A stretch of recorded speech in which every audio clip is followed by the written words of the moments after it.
안녕하세요. 오늘도 사연살롱을 찾아주셔서 감사합니다. 전 사연살롱의 한 애청자예요. 원래 유튜브 같은 걸 그렇게 자주 보는 사람은 아니었는데 우연한 기회에 사연살롱 채널을 접한 이후 많은 사람들의 사연을 들으며 재미도 있었고 위로도 많이 받았어요. 한마디로 카타르시스가 느껴졌죠. 아마 미혼 처녀 시절의 저였으면 별로 흥미를 가지지 못했을지도 모르지만 결혼하고 나서 들으니 너무 공감이 많이 가는 사연도 있었고 동질감도 많이 느꼈어요. 저희 시댁 식구들도 아주 막장인 인간들이었거든요.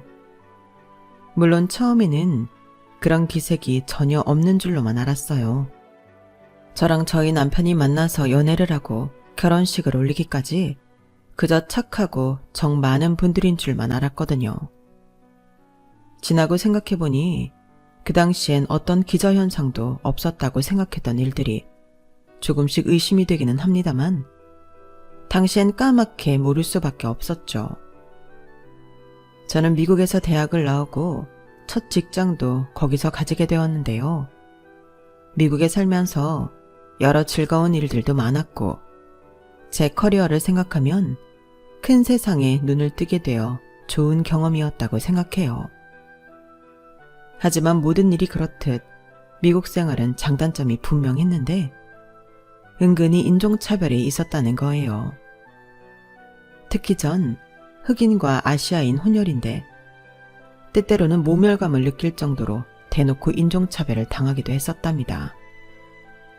그런 생활을 이어오다가 친구의 소개로 만난 남자가 지금의 남편이었어요. 남편은 기계 설계를 하는 엔지니어인데 당시엔 미국 지사로 5년 동안 출장 중이었다고 해요. 남편과 저는 첫 만남 때부터 서로 강하게 끌렸고 미국에서 3년 동안 연애하며 정말 많이 가까워졌죠. 사실 저희 둘 다 이미 살림을 합치고 살고 있었기에 결혼을 안 해도 괜찮다고 생각했는데요. 남편이 다시 한국 지사로 발령이 나고 저도 비슷한 시기에 한국 회사에서 스카우트 제의를 받게 되면서 한국으로 함께 돌아와 결혼식을 올리기로 마음먹게 된 것이었어요. 당시엔 같은 시기에 한국으로 들어오게 된 게 운명이라고 생각했거든요. 시어머니와 시누이, 그리고 시누이의 남편을 처음 만났을 때는 다들 너무 귀엽고 상냥하셨어요. 제가 좀 이국적인 외모이다 보니 어색하게 말을 거셨는데 고등학교 때까지 학창시절을 모두 한국에서 보내고 대학만 미국에 다녔다는 말을 듣고 나서야 한국 사람처럼 대해주시더라고요. 남편과 찍었던 사진만 보고 미국 사람처럼 한국말에 서툰 며느리면 어떡하나 걱정이었는데 생각했던 것과는 달리 완전히 한국인 그 자체라 다행이라면서요. 상견례 때도 흑인인 저희 아빠를 보고 똑같이 당황하셨는데 아빠가 그냥 한국인처럼 한국말을 하시니 그제서야 편하게 이야기를 나누셨죠. 원래 제가 군인이었어서 한국 왔다가 와이프 만나고 정착한 거거든요. 결혼하고 나서도 한국 생활 오래 하다가 와이프 먼저 보내고 군인은 그만두었죠. 애가 이미 한국어를 더 잘하고 저도 한국 생활에 적응하니 여기가 더 편해서 아예 여기서 사업도 시작하게 되었네요. 이젠 미국을 가도 너무 많이 변해서 오히려 어색하고 영어도 가끔 까먹는다니까요. 그냥 한국 사람이라고 생각하시면 되세요. 그러게요. 아니 이렇게 눈 감고 말씀하시는 거 듣기만 하면 완전 한국 사람이세요? 깜짝 놀랄 정도로요. 아우 그럼요. 제가 여기서 지낸 세월이 뭐 우리 지우보다 많다니까요. 그래도 지우 혼자 미국에 유학까지 보내시고 하늘에 계신 사부인께서 참 흐뭇해 하시겠어요. 하시는 사업도 잘 되시고 우리 딸 얘기 들어보니까 미국에서 디자인 공부한 여자들 중에서 우리 지우만큼 참하고 예쁘고 성격 좋은 사람이 없다더라고요. 어쩜 이렇게 예쁘게 딸을 키우셨어요? 다 우리 지우가 잘 큰 탓이죠, 뭐. 제가 가르친 건 영어밖에 없네요. 그래도 제 할머니랑 대화하려면 영어는 할 줄 알아야 하니까. 어쩜 우리 딸도 미대 준비했었는데. 아, 따님도 미대 나오셨어요? 아니요. 그건 아니지만 그래도 뭐 열심히 준비했던 기간이 있어서 그런 방면으론 또 잘 알더라고요.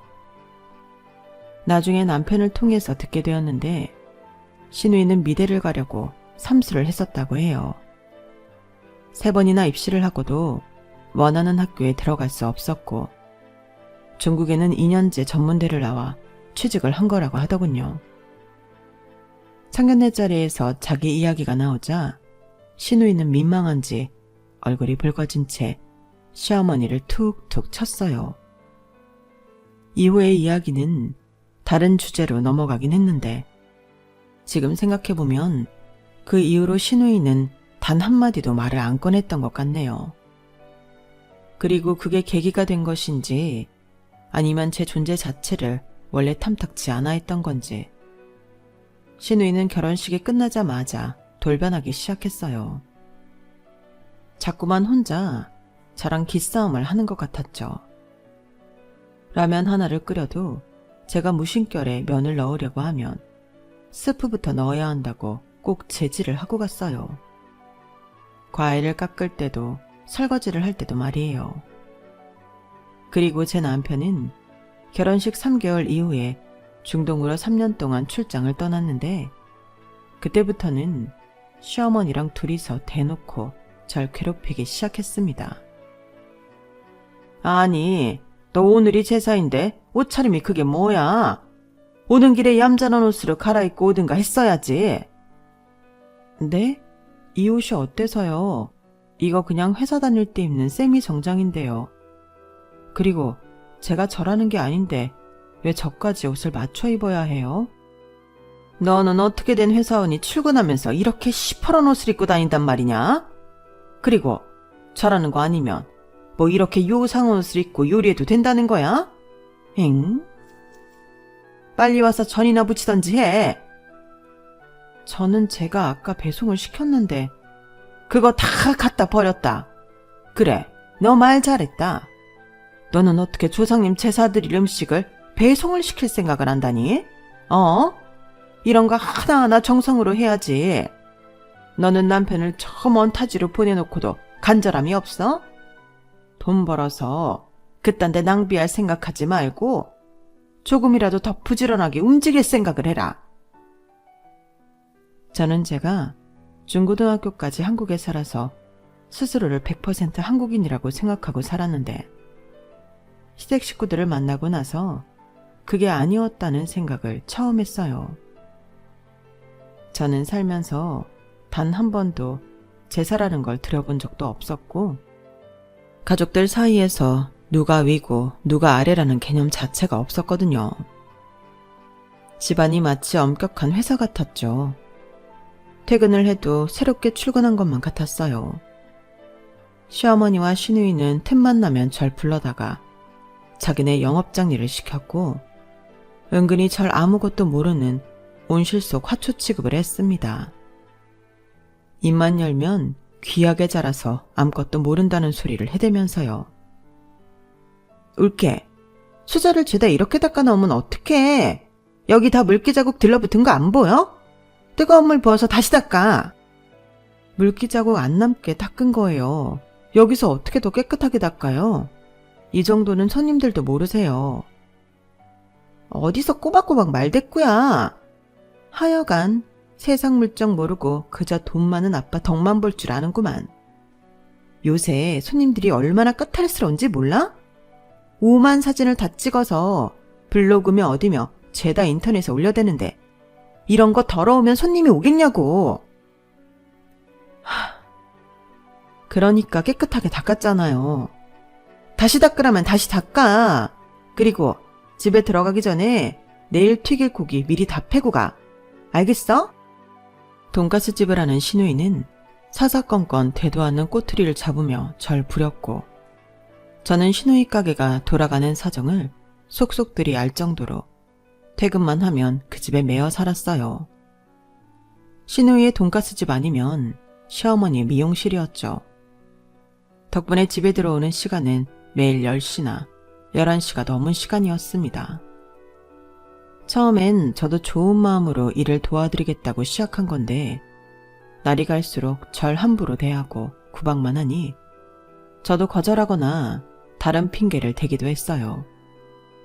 하지만 그러면 둘이서 쌍으로 저에게 득달같이 달려와 뭐가 그렇게 바쁘시냐며 비아냥대고 제 생활을 일일이 감시하려 들었어요. 그리고 그 이후에 일할 때는 구박이 배로 늘었고요. 제가 어디 가서 제 개인적인 얘기를 꺼내지 않는 스타일이라 저는 남들이 시댁 욕을 하고 그럴 때 다 저희 집 같아서 욕하는 줄 알았어요. 그냥 다 그렇게 사나보다 했죠. 그런데 결혼한 지 1년이 지나자 시어머니와 시누이는 상상을 초월할 정도로 비상식적인 얘기를 하는 겁니다. 남편은 해외에 있고 전 개인 시간도 없을 정도로 두 사람한테 시달리면서 사는데 왜 애가 안 생기냐는 거였어요. 그게 대체 무슨 논리예요? 남편이 한국에 있어야 출산을 하든가 하죠. 제가 무슨 성모 마리아예요? 지난달에도 일주일이나 있다가 갔잖아. 우리 민준이가 틈틈이 한국에 오는데 무슨 말을 그따구로 해. 누가 보면 아주 과부인 줄 알겠어. 분기에 일주일씩 있는 상황에서 출산하는 게 더 책임감 있는 거 아니야? 남편 없다는 그런 말도 안 되는 변명을 하고 책임감 없겠으리. 책임감이요? 아빠가 없는데 애를 어떻게 키우냐고요. 그리고 남편도 아직 아이 얘기는 꺼내지도 않았어요. 그건 저희가 알아서 할 문제라고요. 들었지 엄마? 요즘 애들은 저렇다니까? 아니다. 미국에 유학 갔다 왔다는 애들이 꼭 저래. 지가 무슨 아메리칸인 줄 알아. 이봐 올케. 한국 사회에선 결혼하면 당연히 애는 낳는 거야. 알아? 그게 효도야, 효도. 여자가 할 일을 안 해놓고 어디서 목소리를 높여? 애 키우는 건 우린데 왜 남의 결정대로 출산을 하냐고요. 그게 말이 돼요? 저희가 의논해 보고 결정할게요. 너 지금 낳아도 노산이야, 노산.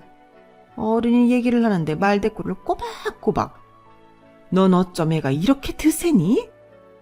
두 사람은 상식적인 대화가 통하질 않았죠.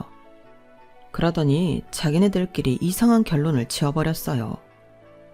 저에게 부모 교육을 시켜주겠다며 신우의 애들을 돌보라고 한 거였죠. 덕분에 저는 꼼짝없이 그나마 남아있던 제 자유시간까지 전부 빼앗기게 되었어요.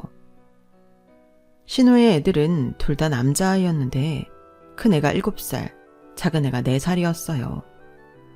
저는 그전까지 사람들이 남자애를 키우는 여자들한테 하는 얘기가 다 편견이라고 생각했거든요. 남자애들을 너무 안 좋게만 얘기하는 거 아닌가 싶었는데 현실은 더하더군요. 아이들은 지치는 법이 없었고 끊임없이 사고를 쳤어요. 그리고 목청은 어찌나 또 큰지 한 번은 아이가 던진 딱딱한 동화책에 눈을 제대로 맞아 안과까지 가야 했어요. 다행히 치료를 끝내고 회복했지만 그 이후로는 제가 따로 시누이 몰래 시터를 고용해 애들을 같이 돌봐야만 했답니다. 결혼 2년차 됐을 때는 진지하게 이혼을 고려하기도 했어요.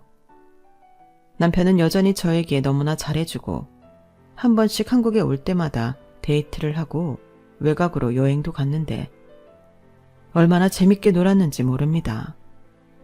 남편만 보면 헤어지고 싶지가 않았어요. 저는 남편과 연락을 할 때마다 힘들다는 얘기를 했는데 남편은 시어머니와 시누이가 얼마나 심하게 대하는지 알 턱이 없으니 그냥 절 달래주기만 하더군요. 그리고 이번 출장이 끝나면 이후엔 다시 해외로 나가지 않겠다고 했어요. 하긴 남편만 오면 시어머니도 시누이도 저에게 일절 연락을 안 하긴 했네요. 저는 그렇게 이혼에 대한 고민만 하고 선뜻 이렇다 할 결심을 못 내리고 있었는데요. 그러던 중 신우이가 운영하는 돈가스 집이 결국 망하고 말았어요.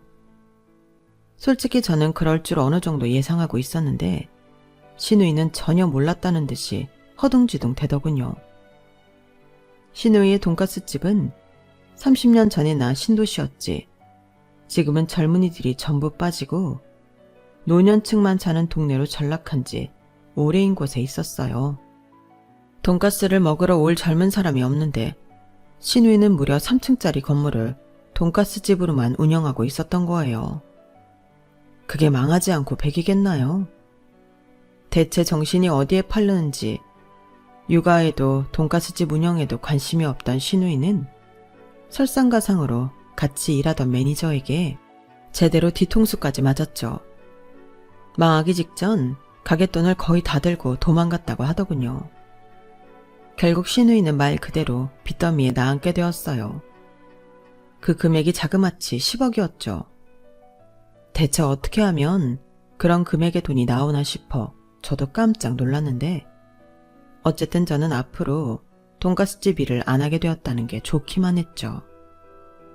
저는 그때까진 그 일이 저랑은 아무런 상관이 없다고만 생각했거든요. 그런데 엄한 불똥이 저에게 튄 겁니다. 하루는 시어머니와 시누이가 한밤중에 저희 집에 쳐들어와서 저에게 돈을 내놓으라고 강도짓을 하는 거예요. 네? 10억을요? 아니, 제가 왜요? 왜냐니? 넌 가족이 공경에 처했는데 그럼 가만히 지켜만 보고 있겠다는 거야? 너한테 10억쯤은 아무것도 아닐 거 아니니? 아니 10억이 무슨 똥개 이름도 아니고 저한테 그런 돈이 왜 있겠어요.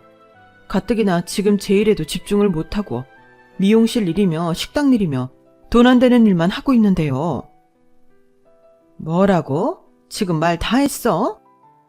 사실이잖아요. 돈이 있어야 갚아주던지 할 거 아니에요. 여기 이렇게 찾아오신다고 없는 돈이 땅에서 솟을 리도 없고 전 돈 없어요. 하나도요. 아무리 두 사람이 절 들들 볶고 닥달을 해대도 저는 배째라식으로 버텼어요. 말이 되는 소리를 해야지. 어떻게 10억이라는 금액을 대신 갚아줄 수가 있겠냐고요. 평소처럼 절 구박해도 제가 정말로 동전 하나 안 나올 것 같이 버티자 시어머니랑 시누이는 결국 저에게 강도짓을 포기했어요. 그리고 한동안은 정신이 없어서인지 절 구박하지도 않더군요. 그래서 그 기간은 조금 편했어요. 오랜만에 느껴보는 평화였죠. 그러나 아쉽게도 얼마 지나지 않아 시누이는 일을 어떻게 해결한 모양인지 다시 전처럼 절 괴롭히기 시작했어요. 저한테 쓸모없는 인간이라는 말을 해대면서 제 도움 같은 거 없이도 문제를 잘 해결했다는 겁니다. 자기 문제가 해결됐으면 해결된 거지 왜 절 묘하게 깔보는지. 기분이 나쁘긴 했지만 더 이상 신경 쓰고 싶지도 않고 엮이고 싶지도 않아서 물어보진 않았어요. 그렇게 시간이 지나다 보니 남편이 드디어 출장을 끝내고 한국으로 돌아오는 날이 왔어요. 예정보다 3개월 일찍 들어오게 되었죠. 저는 정말 눈물이 다 날 정도로 기뻤는데요. 시어머니랑 시누이가 남편이 있으면 저한테 더 이상 연락을 안 할 줄 알았거든요. 하지만 그 예상은 보기 좋게 빗나갔고 두 사람은 이제 절 하인처럼 부려먹는 게 습관이 된 터라 귀찮은 일만 생기면 저에게 전화를 해대곤 했습니다. 그걸 옆에서 지켜본 남편은 정말 기함을 하듯 놀랐죠. 엄마, 지금 이 시간에 전화해가지고 무슨 소리야? 갑자기 엄마 집으로 오라니. 아니, 엄마가 내일 등산 가기로 해서 그래. 뭐 대단한 것도 아니고 오이, 당근, 유부초밥 정도인데. 내 와이프가 엄마 도시락 싸주는 사람이야? 엄마 간식은 엄마가 챙길 수 있잖아. 등산해봤자 뭘 얼마나 높이가 떠온다고. 지 와이프라고 감싸고 도는 것 좀 봐라. 그럼 내가 이 나이에 내 손으로 도시락 싸야겠니? 그럼 하루 종일 일하다 와서 내일 또 출근하는 사람이 이 새벽에 가서 도시락 싸야겠어. 지금까지 나 없을 동안 내 와이프한테 이런 식으로 대했던 거야? 너 무슨 말을 그런 식으로 하니? 내가 뭘 어쨌다고. 남편의 질책에도 자기는 잘못한 거 하나 없다며 큰 소리를 내던 시어머니는 남편이 시댁의 경제적인 지원을 끊겠다고 말하자 갑자기 태도를 싹 바꿨어요. 남편은 시어머니와 시누이를 한데 불러서 제대로 호통을 쳤죠. 저는 그 자리에 있진 않았어서 정확히 어떤 대화를 나눴는지는 모르지만 남편 말로는 한 번만 더 절 괴롭히면 경제적 지원도 다 끊고 의절할 거라는 얘기를 했다고 해요. 시어머니와 시누이는 남편의 말에 두 손 두 발 다 들며 알겠다고 미안하다고 했고요. 그래서인지 얼마 뒤 시댁에서 가족 모임이 있을 때 시어머니와 시누이가 저한테 그동안 미안했다고 사과를 해오더군요. 저도 사회생활 오래 해오면서 생긴 눈치라는 게 있는데 딱 봐도 두 사람은 진심으로 뉘우친 표정이 아니었어요. 하지만 표면적으로라도 절 함부로 대하지 않고 앞으로 행동을 고치겠다고 하니 저도 좋게 받아주었죠. 그렇게 두 사람과의 악연이 옅어지나 했는데 그건 또 아니더라고요. 그렇게 사과를 하고 몇 주 뒤 시누이는 저에게 먼저 전화를 해서 전혀 예상치 못한 뜻밖의 제안을 해왔어요. 이봐 올케, 엄마랑 내가 그동안 올케한테 너무 심하게 해서 만회를 하고 싶은데 같이 미국 여행 안 갈래?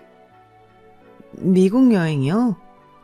아, 마음은 너무 감사하지만 저는 괜찮아요. 두 분이서 재밌게 다녀오세요.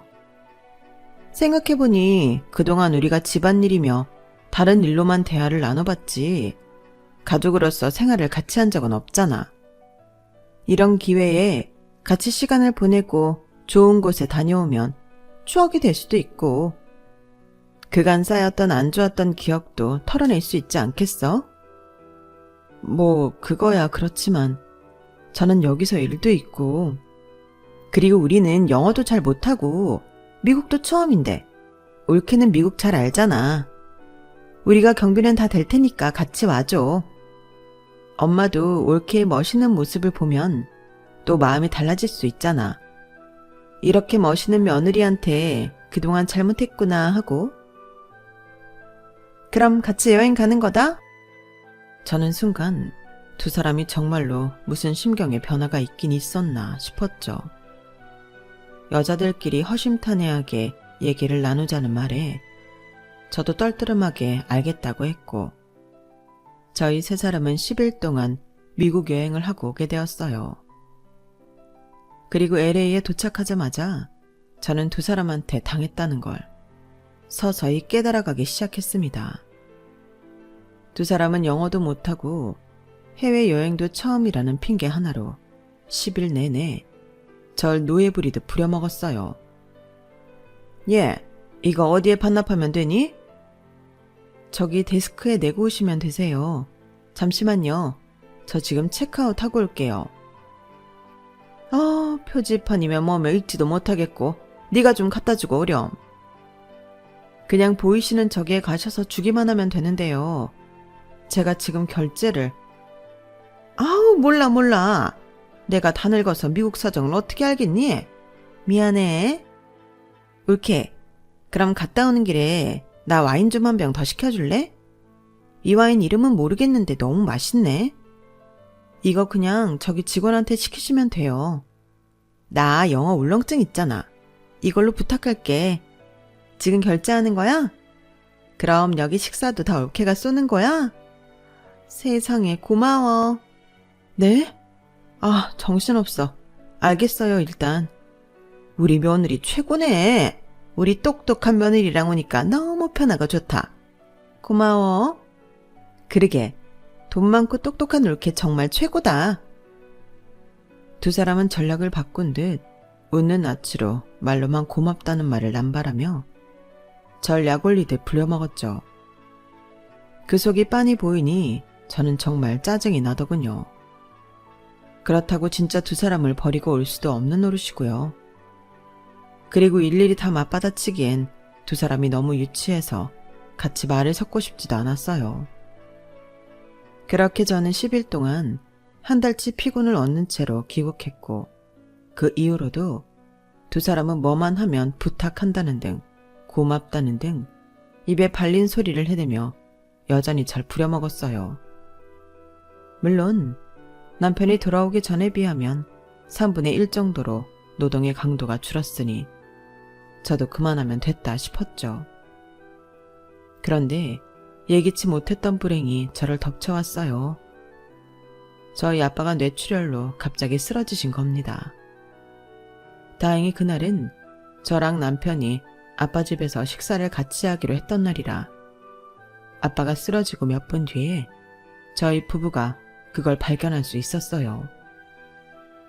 저희는 아빠를 발견한 즉시 병원으로 데려갔고 하마터면 영영 아빠를 잃을 뻔했습니다. 아빠는 곧바로 뇌 수술을 받아야만 했어요. 쓰러지고 곧바로 발견한 게 아니었기에 어느 정도의 손상이 간 상태였고 수술 후에도 왼쪽 얼굴을 움직이지 못하셨어요. 왼쪽 팔도 제대로 드실 수가 없었죠. 저는 그런 아빠를 보며 많은 눈물을 흘릴 수밖에 없었어요. 5분이라도, 아니 단 1분이라도 일찍 아빠를 발견했다면 온전히 회복할 수 있지 않았을까 하는 생각이 계속 들어 괴롭더군요. 남편은 그런 저에게 그때라도 발견한 게 다행이라며 긍정적으로 생각하라고 달랬고 일을 최대한 많이 줄여 아빠를 돌보는데 최선을 다하겠다고 해주었어요. 남편이 함께 있지 않았다면 제가 많이 무너졌을 것 같네요. 저와 남편은 그날부터 서로 일을 최대한 줄이고 그동안 쌓였던 연차를 전부 써가면서 교대로 간병을 해드렸어요. 아예 저희가 아빠 집에서 출퇴근을 하며 밀착 간병을 해드렸죠. 이런 상황인데도 시어머니와 시누이는 달라지는 게 없었어요. 사람의 본성이 어떻게 그렇게 악할 수가 있는지 저는 정말 깜짝 놀랄 정도였네요. 제가 아빠 간병을 하고 있는데 시누이는 저에게 큰아들을 학원에서 데려오라며 연락을 해왔어요. 올케, 오늘 우리 라운이 좀 학원에서 데리고 와줘. 고마워. 지금 저희 아빠 간병해드리고 있는 중이라 오늘은 힘들어요. 아니, 당분간은 힘들어요.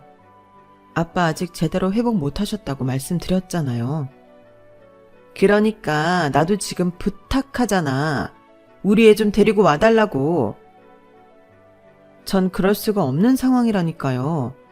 부탁하신다고 되는 게 아니라 제가 아빠 계속 봐드려야 돼서 안 돼요. 저도 죄송해요. 애 데리고 오는데 뭐 하루 종일 걸려? 반나절 걸리니?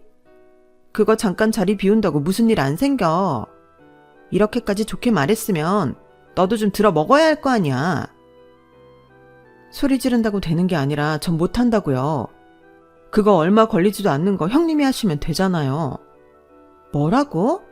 야! 대체 일도 없는 양반이 뭐 한다고 맨날 싸돌아다니는지 모르겠지만 그런 상황에서도 저한테 육아를 떠넘기려고 하더군요. 시누이가 소리를 바락바락 지르는 것처럼 저도 화가 머리 끝까지 나서 소리를 질러대고 싶었지만 방 안에 아빠가 계신데 소리를 지를 수는 없어서 최대한 얌전히 전화를 끊어버렸네요. 그 뒤로 전화가 오고 문자가 오는 걸 전부 무시했고요. 사실 시누이가 뭔 짓을 하든 굽혀줄 생각도 없었고 정확히 뭔 지랄을 하던 관심도 없었어요. 저야 저희 아빠의 건강이 최우선이니까요. 그런데 바로 며칠 뒤 이번에는 시어머니한테 연락이 오더군요. 누가 그 엄마의 그 딸 아니랄까봐 시어머니도 일을 시키려는 거였죠. 며느라가 오늘 제삿날인데 안 오고 뭐하니? 빨리 와서 상 차려야지. 오늘이요? 저 근데 저희 아빠 간병 중이라 자리 뜨기 어려워요, 어머님. 당분간은 계속 지켜봐야 해서요. 너 은지한테도 그렇게 뻗댔다더니 나한테도 그러는 거니? 며느리가 돼서 다른 건 몰라도 제사상은 차려야 할 거 아니니? 당장 이리 와서 상 차려. 직계가족도 아닌데 왜 그렇게까지 챙겨야 해요? 다른 때라면 상관없지만 지금은 저희 아빠 간병이 우선이에요. 저희 아빠 수술 받으실 때부터 당분간 다른 일 못한다고 말씀드렸잖아요. 죄송해요. 저 못 가요.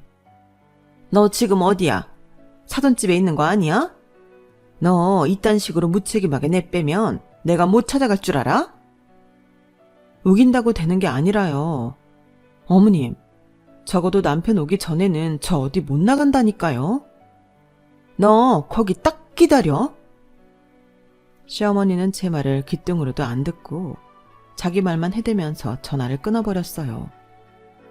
기세를 보아하니 진짜로 집에 쳐들어올 것 같아서 저는 급하게 남편에게 전화를 걸었죠. 남편은 최대한 빨리 집에 오겠다고 했지만 근처에 사는 시어머니보다 빨리 올 수는 없었어요. 결국 시어머니는 저희 집으로 쳐들어왔어요. 아빠한테 안 들리게 집 밖에서 얘기하려고 했지만 문을 열자마자 절 밀치고 집 안으로 들어오는 바람에 밖으로 데리고 나갈 수가 없었네요. 너는 어떻게 된 애가 큰할아버지 제삿날 코빼기도 안 비칠 수가 있어? 어? 세상에 이런 경우가 대체 어딨니?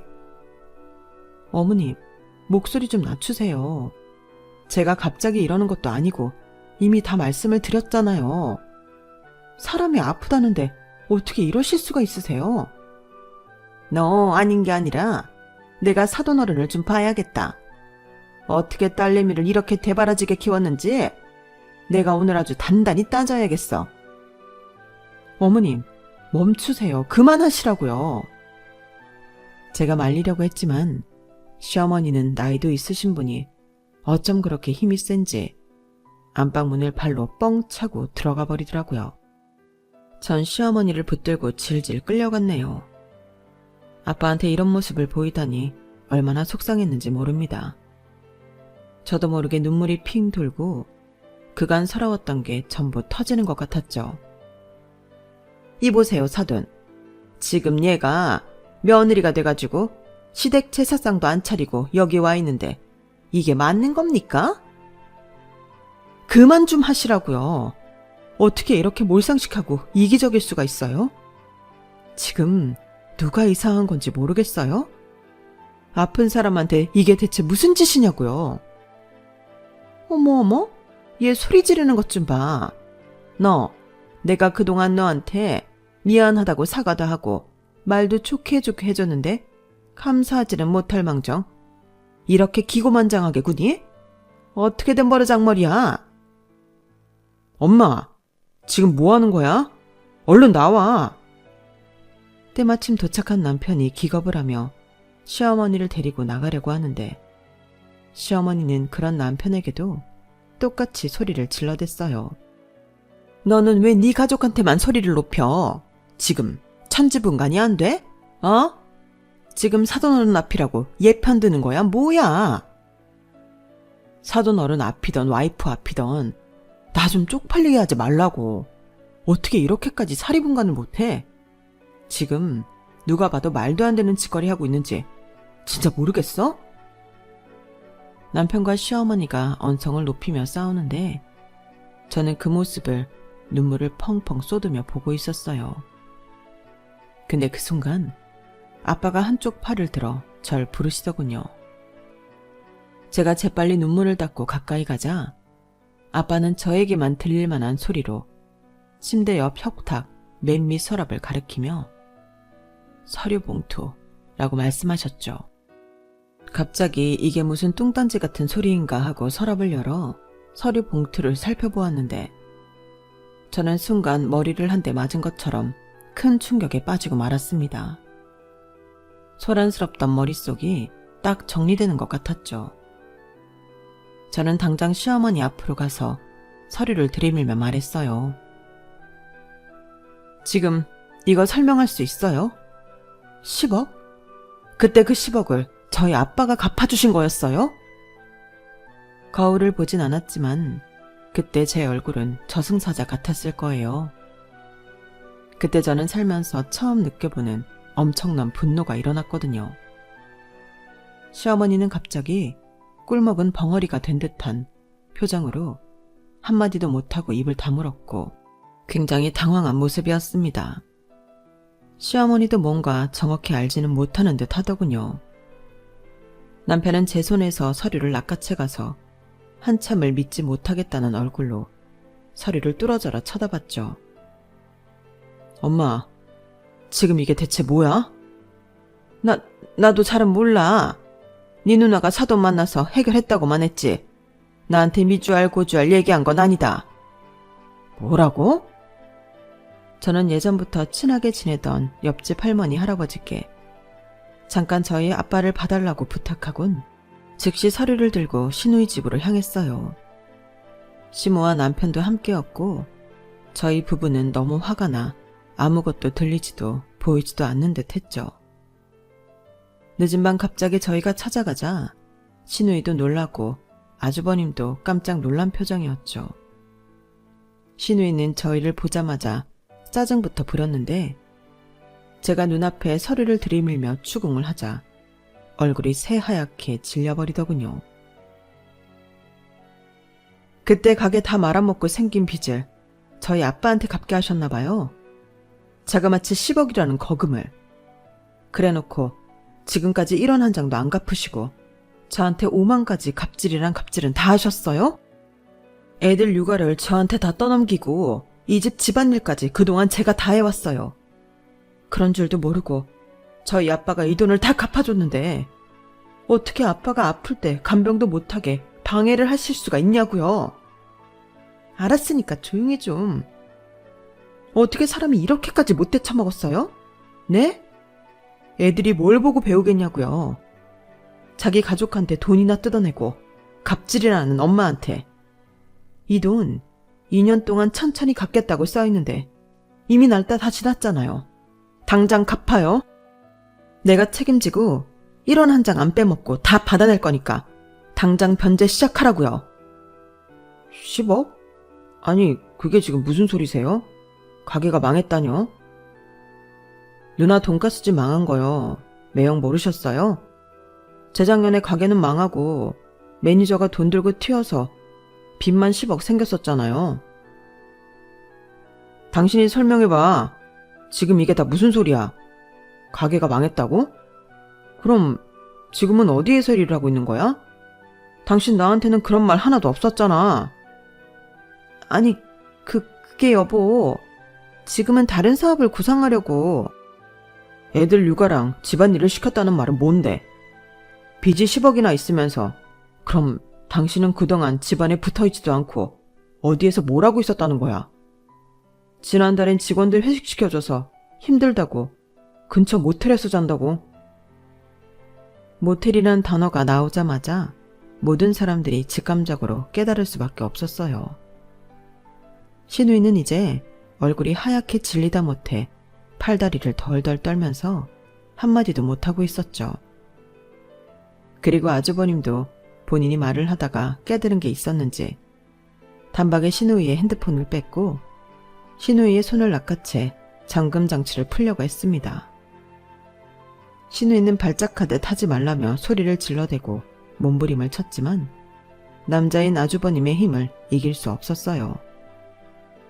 핸드폰 내역을 훑어보던 아주버님의 얼굴은 점점 분노로 가득 차올랐어요. 굳이 같이 들여다보지 않았어도 내용은 짐작이 갔어요.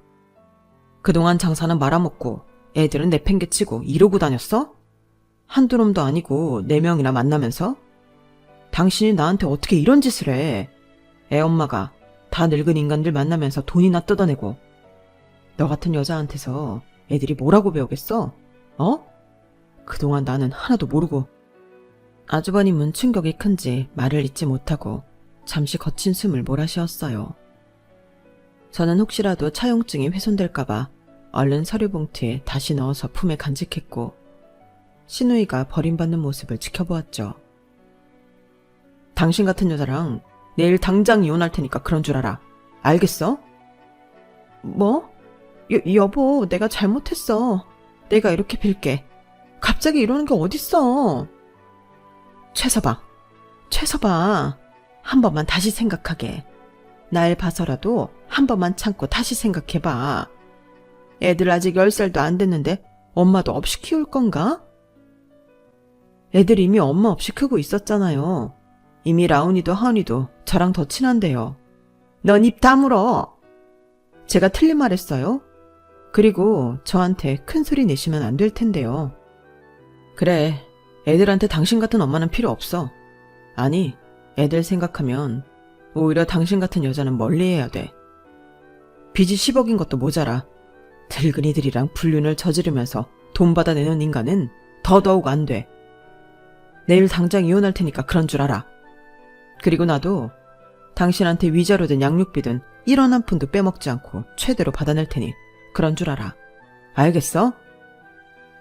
시어머니와 시누이가 아주버님 바지가랑이를 붙잡으며 울며 불며 싹싹 빌었지만 아주버님은 더 크게 화를 낼 뿐 마음을 바꾸지 않았어요. 저희 부부는 이만 그 자리에서 나와 집으로 돌아왔죠. 다행히 옆집 할머니 할아버지께서 저희 아빠를 잘 봐주고 계셨어요.